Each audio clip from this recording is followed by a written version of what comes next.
A doutrina Trump de isolamento internacional a qualquer custo diplomático, evitar guerras desnecessárias, sair unilateralmente de tratados e organismos militares de defesa mútuas e de proteção climática se deve à já consagrada ideologia do isolacionismo muito em voga e popular nos Estados Unidos de tempos em tempos. Isso faz o Ocidente ficar alarmado pelo vácuo de poder que os Estados Unidos deixarão na liderança global, especialmente em um tempo crítico para as democracias internacionais em que os regimes autoritários se espalham pelo mundo,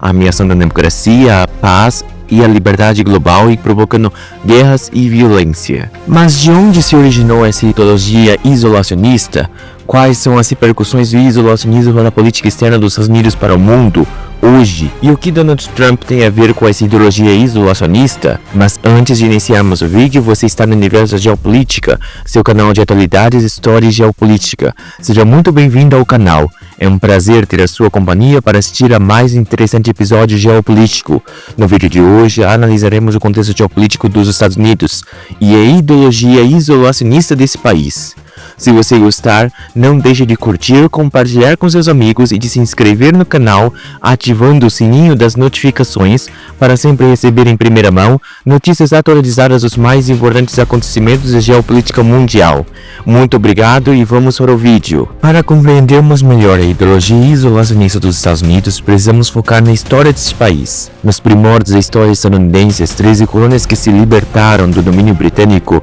conquistaram sua independência por meio de uma terrível guerra contra uma das maiores potências navais do período, se não a maior, que era o Reino Unido. Devido a isso, o primeiro presidente dos Estados Unidos e um dos pais fundadores da nação, George Washington, decidiu manter uma política de neutralidade e afastamento das intrigas europeias em meio a diversas disputas comerciais, políticas e diplomáticas entre as duas grandes potências coloniais da época, o Reino Unido e o Reino da França, para que os Estados Unidos não fosse arrastado para futuras guerras. Essa posição de neutralidade foi mantida pelos sucessores de Washington como uma política de Estado, uma vez que os Estados Unidos, depois da independência, não tinham um grande exército. Sua força principal em terra, naquele tempo, ainda era composta apenas por forças milicianas e de mercenários estrangeiros, e a marinha dos Estados Unidos era pequena, de tamanho reduzido, composta por corsários, comerciantes navais e ex-combatentes das anteriores guerras coloniais navais britânicas na América do Norte. Este estado precário das forças armadas dos Estados Unidos, nesse período pós-independência, demonstrava para as potências europeias um claro sinal de fraqueza. E se tudo isso não fosse o bastante, angariar recursos econômicos nos estados dos Estados Unidos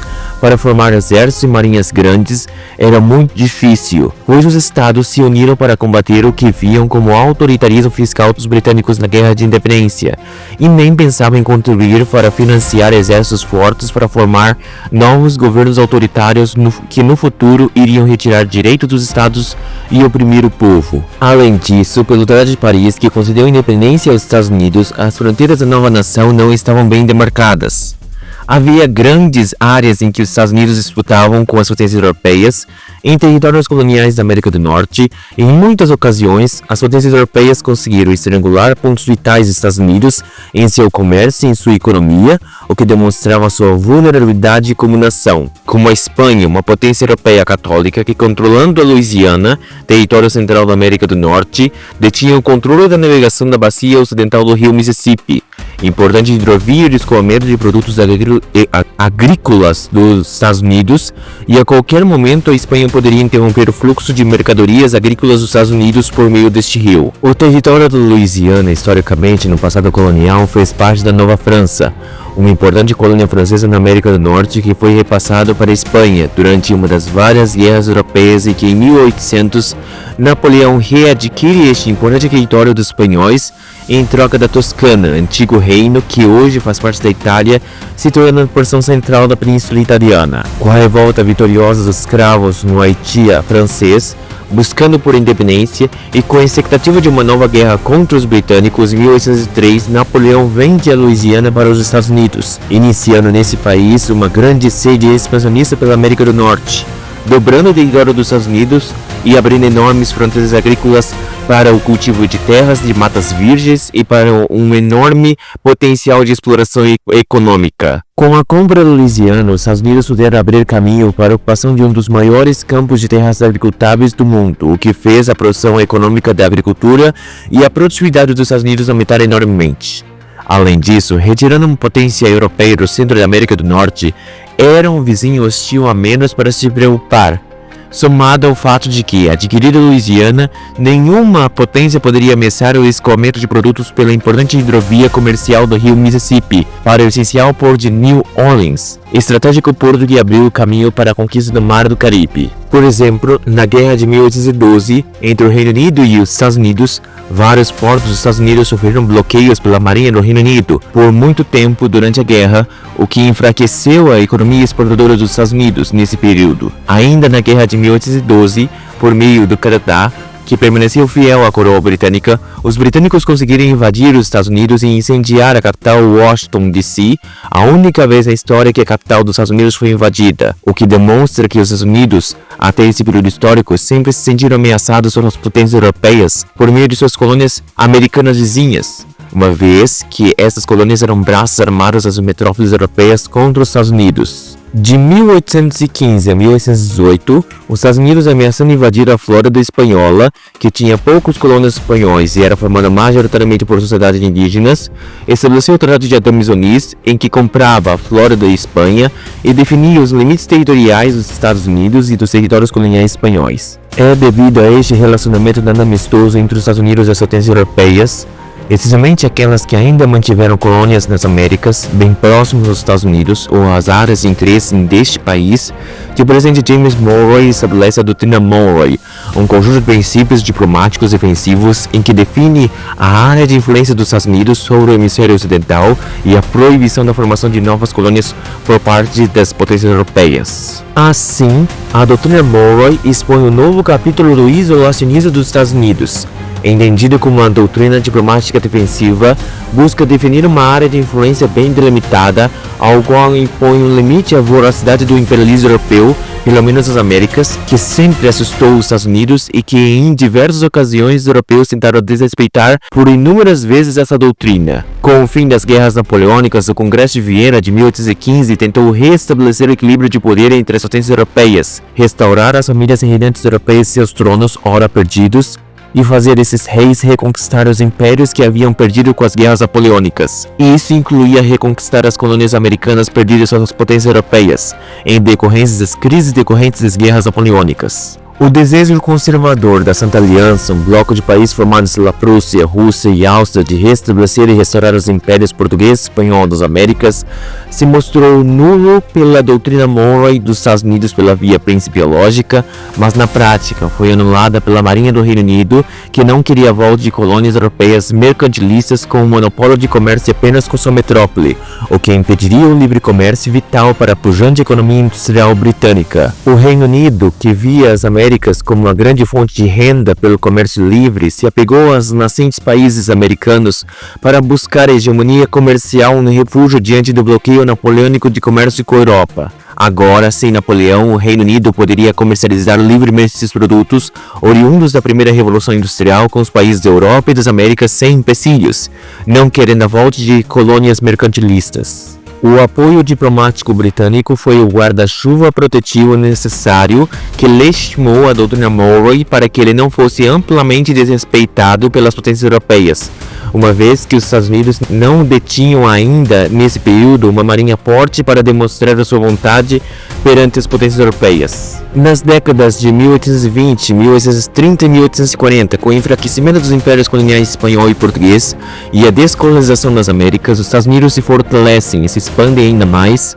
territorialmente pelo continente norte-americano, conquistando o Texas em 1845, o território do Oregon em 1846, na fronteira norte, em um acordo diplomático pacífico com o Reino Unido. Em 1848 invadem o México e adquirem a Califórnia, compreendendo todo o atual sudoeste dos Estados Unidos como espólio da Guerra Mexicano-Americana, em que metade do México foi tomado pelos Estados Unidos. Se hoje os Estados Unidos hipocritamente apoiam a Ucrânia e falham miseravelmente em preservar a integridade territorial ucraniana diante da invasão russa, o próprio Estados Unidos já fez, como a Rússia de Putin, uma guerra de agressão, despedaçando o território mexicano e anexando metade do seu território. A expansão dos Estados Unidos continua com a compra de Gadsden no México em 1853, a compra do Alasca em 1867 do Império Russo, que revelou sua grande importância devido às inúmeras riquezas minerais encontradas nesse território, além da localização privilegiada oferecendo aos Estados Unidos acesso ao Ártico, fonte de várias riquezas inexploradas que, devido às mudanças climáticas, as geleiras e icebergs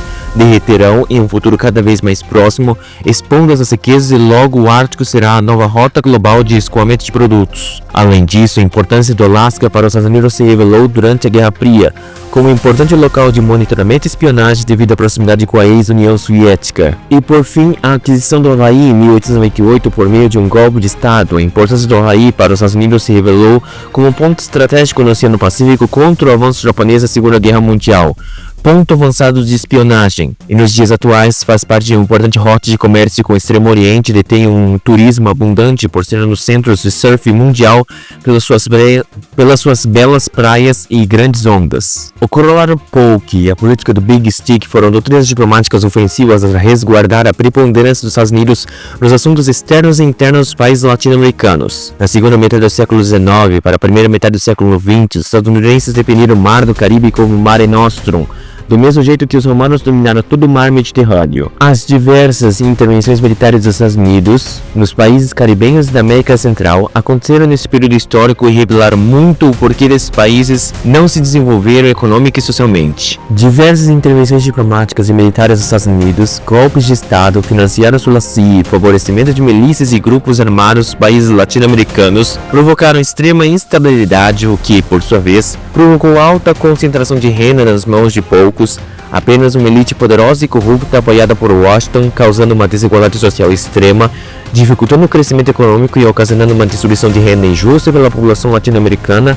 majoritariamente pobre, marginalizada e exposta ao caos e à violência. Assim, os Estados Unidos sempre desejaram a estagnação econômica e a decadência política dos países latino-americanos, sua divisão em diversos grupos brigando em polaridade extrema, fazendo os países dessa região caírem inevitavelmente em guerras e crises políticas eternas, com o objetivo claro de não ameaçar e reunir os Estados Unidos na região hemisférica ocidental. Mas na década de 1930 em diante, devido à crise de 1929, originada pela quebra da Bolsa de Valores de Nova York, vários líderes populistas e autoritários se apresentaram como alternativa ao modelo democrático e liberal, propagado pelos Estados Unidos, o que fez os Estados Unidos se aproximar dos países latino-americanos de uma forma mais simpática, amigável, com menos intervenções militares e com maior ajuda econômica.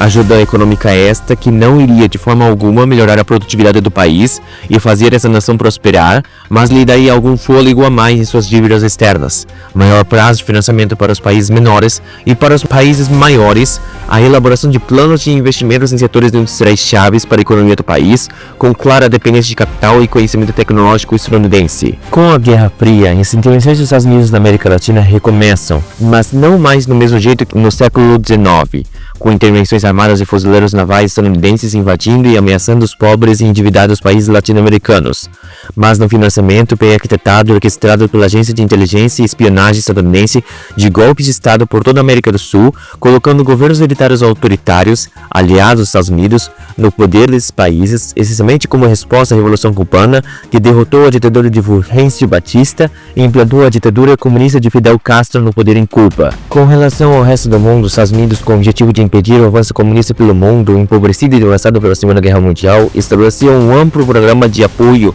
e reestruturação econômica na Europa e em menor medida no Extremo Oriente, com o objetivo de impedir a expansão comunista pelo mundo, ao mesmo tempo em que postulou uma política de dissuasão nuclear com o bombardeio das cidades japonesas de Hiroshima e Nagasaki em 1945, que pôs fim à Segunda Guerra Mundial. Os Estados Unidos formaram alianças militares defensivas com os países europeus e o Canadá em caso de ataque soviético contra um de seus membros, criando a OTAN, que se mantém até os dias atuais, e apoiou na Ásia, na África e na Europa movimentos políticos que queriam a libertação do bloco comunista ou a imposição de outra ditadura por grupos armados, mas apoiados pelos Estados Unidos. Com o fim da Guerra Fria, houve o estabelecimento do mito de que os Estados Unidos se sagraram os vencedores do embate ideológico contra a União Soviética, simbolizado pelo mítico livro de Francis Fukuyama de O Fim da História. A elite política dos Estados Unidos não poderia estar mais iludida, como em toda ilusão, sem rivais claros, desafiantes do poder global, uma unipolaridade absoluta se abateu sobre o mundo. Os Estados Unidos se aproveitou da fraqueza de potências médias ou emergentes como a Rússia e a China até então para fazer o que quisesse no mundo. Plantou as sementes da discórdia e implodiu a Iugoslávia, deflagrando uma onda de guerras étnicas por independência e massacres sangrentos por grupos hostis, resultando na intervenção da OTAN na Sérvia, propagando morte, destruição e caos em solo europeu. No Panamá, invadiu e retirou do poder o seu presidente, em flagrante atentado contra a soberania daquele país. Depois dos atentados às Torres Gêmeas de 11 de setembro de 2001, os Estados Unidos acusaram o grupo terrorista Al-Qaeda pela autoria das ações. O próprio presidente dos Estados Unidos, George Bush, declarou guerra ao terror, contudo suas ações não poderiam ser mais desastrosas. Formulou a teoria da conspiração de uma aliança entre o Iraque, o Irã e a Coreia do Norte, e os três estados estavam tramando contra a estabilidade mundial e financiando ou escondendo grupos terroristas. Ao orquestrar a longa e desgastante guerra do Iraque, os Estados Unidos não tiveram apoio dos países europeus. Apenas a Grã-Bretanha os apoiou, uma guerra que rapidamente retirou o ditador Saddam Hussein do poder, mas expôs uma grande contradição e falta de clareza sobre a geopolítica e estratégia dos Estados Unidos. Ao retirar Saddam Hussein do poder, um rival político do Irã, isso fortaleceu a nação persa, ao invés de enfraquecê-la, ao mesmo tempo em que, sem um poder autoritário forte, os grupos étnicos se degladiaram em longas e mortíferas guerras civis que alimentaram o caos que foram as sementes do Estado Islâmico surgir uma década mais tarde. Além disso, os Estados Unidos invadiram o Afeganistão à procura de Osama Bin Laden, ex-líder do grupo Al-Qaeda, o que fez com que os Estados Unidos gastassem recursos econômicos e vidas preciosas em terras que nunca foram conquistadas nem pelo Império Britânico, que foi o maior império colonial de terras não contíguas do mundo, e também não foram conquistadas pela União Soviética, o maior país do mundo na época, sendo um dos motivos da ruína soviética a invasão ao Afeganistão. Depois de uma década do atentado às Torres Gêmeas, Osama Bin Laden, de nacionalidade saudita, foi capturado e morto pelas Forças Armadas dos Estados Unidos em esconderijo do Paquistão, vizinho do Afeganistão. O Paquistão, que sempre fez jogo duplo, sendo aliado dos Estados Unidos na guerra ao terror, mas ao mesmo tempo alimentando desconfianças do Ocidente de proximidade com grupos terroristas, acobertando suas ações. E se tudo isso não fosse bastante, manter um regime constitucional e democrático em um país que nunca foi estável politicamente, como o Afeganistão, uma vez que era formado por diversos grupos étnicos rivais e hostis uns aos outros, fez este país do centro asiático ser um forte dreno nas finanças dos Estados Unidos. Os investimentos dos Estados Unidos no Afeganistão foram altos para manter um regime democrático de fachada, que durou 10 anos, mas quando os Estados Unidos anunciaram sua saída do país, o governo, como um castelo de cartas, caiu dramaticamente, de forma rápida, o que precipitou a saída do país de milhões de jovens afegãos que não gostariam de voltar a viver sob o jugo totalitário de uma organização terrorista como o Talibã. Dessa forma, a política externa democrata de Barack Obama, sucessora de Bush, que falhou em manter e consolidar a hegemonia absoluta dos Estados Unidos no mundo, por meio do fracasso nas guerras do Iraque e do Afeganistão, expôs ao mundo as vulnerabilidades e falhas da estratégia internacional dos Estados Unidos. Vendo essas falhas nas estratégias dos Estados Unidos, especialmente a desastrosa saída das Forças Armadas dos Estados Unidos do Afeganistão e a vitória rápida do grupo Talibã que reconquistou o poder do país na Ásia Central, a Rússia aproveitou a polarização política cada vez mais acentuada no Ocidente como uma forma de promover sua sede especialista pela vizinhança russa. A China, também outro desafiante da ordem global criada pelos Estados Unidos, também não ficou alheio ao desastre dos Estados Unidos no Oriente Médio e aproveitou para mostrar cada vez maior poder e força econômica e militar na região da Ásia-Pacífico. Devido a isso, como contraponto, Donald Trump, que já foi filiado ao Partido Democrata antes, agora no Partido Republicano, adotou uma política de isolacionismo como política de diplomacia internacional. A política de isolacionismo, diferente das versões anteriores de que queriam manter os Estados Unidos afastados de uma guerra europeia, hoje, em pleno século XXI, advoga pela adoção de uma política externa de fronteiras fechadas, tanto o comércio externo,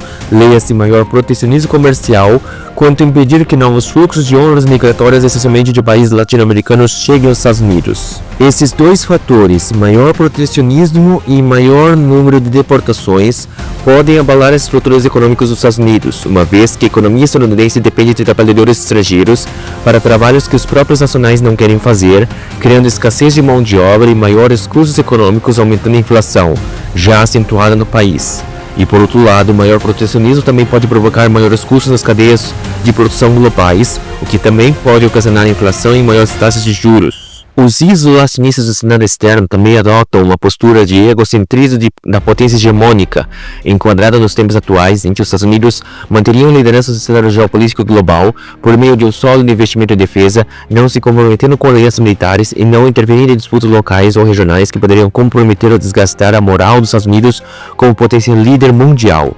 Assim, os isolacionistas defendem a ideia de que os Estados Unidos manteriam a liderança do cenário geopolítico global por meio da dissuasão nuclear, afastada dos conflitos pelo mundo afora e estando em um cenário internacional com as demais médias potências, também nucleares, França, Reino Unido, China e Rússia, na qual nenhuma potência por si só conseguiria desafiar a hegemonia e a liderança global dos Estados Unidos. Contudo, se abster completamente dos conflitos é por si só também uma ilusão. Como um mundo cada vez mais autoritário, violento e caótico, os Estados Unidos simplesmente abandonar tudo e jogar tudo para o alto é algo impensável, causando uma séria crise de desconfiança mundial nas instituições, valores e sistemas criados pelos Estados Unidos. Dado o poder e a liderança que os Estados Unidos adquiriram no globo, o poderio militar e a promessa de defesa que os estadunidenses mantêm com seus aliados torna tais pactos uma responsabilidade difícil de quebrar, pois, uma vez quebrado, resultará em uma adotável crise de confiança mundial. Assim, haverá possivelmente uma redefinição de papéis globais com aliados europeus e asiáticos desempenhando possivelmente maiores contribuições às defesas de seus países. Além disso, de acordo com o que foi dito na campanha de Trump, ele prometeu acabar com a guerra na Ucrânia em um dia. Contudo, depois de uma semana do cargo, ele viu que um conflito